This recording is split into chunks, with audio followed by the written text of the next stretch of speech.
Jesus realmente suou sangue no Getsêmani, ou isso foi uma lenda piedosa que entrou no texto de forma tardia? Existe uma divergência antiga que atravessa os séculos. Alguns manuscritos possuem um relato do anjo fortalecendo Jesus e do suor como gotas de sangue. Outros manuscritos, mais antigos e supostamente mais confiáveis, omitem esta passagem. Será que a cena do anjo e do sangue não aconteceu? Ou estamos diante de um erro dos escribas?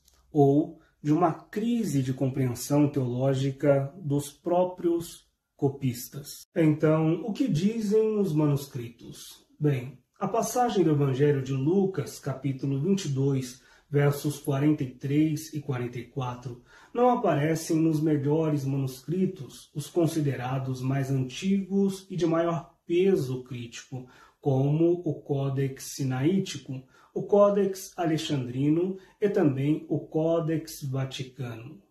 Também não é mencionada nas obras de alguns pais da Igreja dos primeiros séculos como Marcião, Clemente, Orígenes, Atanásio, Ambrósio, Cirilo e João Damasceno. Portanto, do ponto de vista da crítica textual clássica, o texto de Lucas, capítulo 22, versos 43 e 44, parecem de fato um acréscimo tardio. E quando é que este texto começa a aparecer? Bem, ele começa a surgir em manuscritos do século IV em diante. E algumas das hipóteses levantadas do porquê isso ocorre é que esta perícope foi adicionada por copistas que buscavam reforçar a humanidade de Jesus em oposição às heresias gnósticas e docetistas que negavam o sofrimento real de Cristo. Mas aqui entra um dado muito relevante, porque a crítica textual moderna revê essa posição. Observando este suposto acréscimo de forma mais detalhada, acurada e analítica, o estilo literário indica forte coerência lucana, vocabulário, construção frasal, uso médico, padrão narrativo.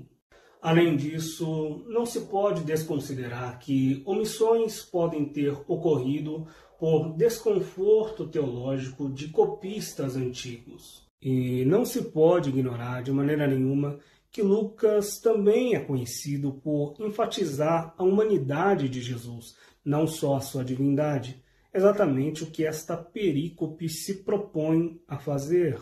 Hoje, nos meios acadêmicos, estudiosos consideram que o texto é sim autêntico e que a omissão nos primeiros séculos da Igreja pode ter sido intencional, fruto de um incômodo de imaginar o Filho de Deus sendo fortalecido por um anjo e sofrendo demasiadamente a ponto de soar sangue. A Bíblia textual, por exemplo, da editora BB Books, trazem em sua nota teológica acerca desta perícope um ponto de vista um tanto quanto polêmico. Eles dizem, do ponto de vista das considerações internas, é impossível aceitar que o Filho de Deus necessitasse ser fortalecido por um anjo. Esse tipo de conclusão apresenta algumas problemáticas. Primeiro, a teologia moldando a crítica textual e não o contrário. Em segundo lugar, essa premissa desconsidera a doutrina kenosis de Filipenses capítulo 2, versos 5 ao 8. Jesus esvaziou-se, assumiu limitações reais. Ser fortalecido por anjos não fere sua divindade, mas confirma sua humanidade perfeita. O terceiro problema é a incoerência diante do testemunho interno das Escrituras. Com relação à humanidade de Jesus, o ministério terreno de Jesus e a relação com os anjos. Os anjos estiveram em diversas ocasiões e momentos no ministério de Jesus. Eles anunciaram o seu nascimento, ajudaram no livramento do Egito, o serviram após a tentação no deserto, conforme Mateus capítulo 4, verso de número 11. Jesus disse a Natanael: porque eu te disse que te vi debaixo da figueira, você está maravilhado? Pois de agora em diante vereis o céu aberto e os anjos de Deus subindo e descendo sobre o Filho do Homem. Eles estiveram no Getsêmani, conforme Lucas capítulo 22, verso 43.